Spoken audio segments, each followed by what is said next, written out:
Pour sa troisième manche de la saison, le Belcar s'est offert un format inédit, avec cette fois une épreuve de 6 heures organisée dans le cadre de Spa Euro-Race. Bien de surprise lors des essais, avec la Corvette de Goossens et Hart devançant les Chrysler Viper GTSR et autres Porsche de tout poil.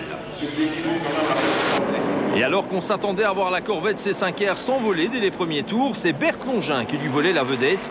Le pilote de la Viper GLPK s'offrant le luxe de créer la surprise en conservant plusieurs boucles durant l'avantage sur le Hollandais David Hart. Ce dernier ne cessait de faire pression sur le récent vainqueur d'Imola en FIA GT, mais à Spa, Bert Longin était visiblement dans un grand jour.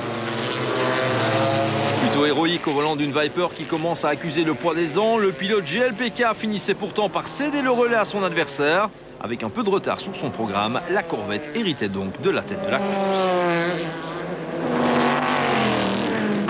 Pointant déjà dans le top 5 après un excellent relais du jeune Ruben Maas, la Porsche 996 Biturbo RS Racing reprenait la piste avec Olivier Tang au volant.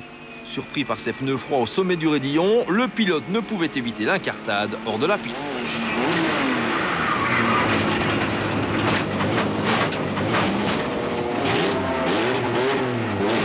Hélas, l'affaire n'en restait pas là puisque la Porsche s'embrasait quelques instants après l'impact. Pas de bobo heureusement pour Olivier Tang, mais comme on peut l'imaginer, de très importants dégâts sur le bolide allemand. Gérant plutôt bien la stratégie, la Porsche PSI de Fred Bouvier et Jos Menten profitaient des diverses neutralisations pour se retrouver provisoirement en tête de la course avant que la Corvette ne reprenne son bien. Derrière, cela chauffait entre les Vipers d'Anthony Kumpen et Vincent Voss qui ne se faisaient pas de cadeaux. Il est vrai que c'est la place de première Chrysler qui était en jeu à ce moment. Pour l'équipe GLPK, la course allait hélas s'achever aux alentours de 20 h lorsque Bert Longin frappait durement le mur de pneus de Blanchimont suite à l'éclatement du pneumatique avant droit de la Viper. Dans le team limbourgeois, c'était la consternation devant l'étendue des dégâts. Avec un châssis détruit dans sa partie avant, cette Viper GTSR sera difficilement réparable. Seule note positive, Bert Longin s'est tiré indemne de ce terrible accident. Disputée dans l'obscurité, la deuxième partie de la course n'allait guère apporter de modifications à la hiérarchie. La Corvette C5R de Marc Goossens et David Hart poursuivant son petit bonhomme de chemin en profitant d'un avantage toujours plus important.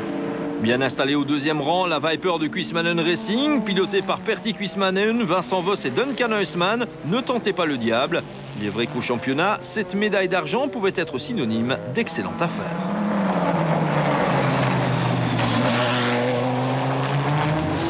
Moins de chance par contre pour Fred Bouvier et la Porsche 997 GT2R PSI qui était victime d'une fuite d'huile alors que la troisième place était en vue. Par bonheur, le bolide bleu parvenait à sauver une 4e position presque aussi rémunératrice au championnat.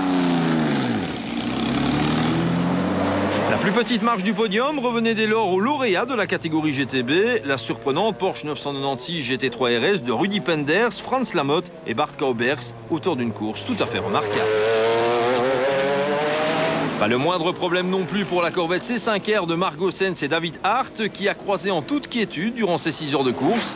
Résultat, une victoire en surclassement et un titre qui reste à portée de tir du bolide américain. Prochaine manche Belcar dans une dizaine de jours en Angleterre sur le mythique tracé de Brands Hatch, mais en l'absence de quelques-uns des cadors de notre compétition nationale.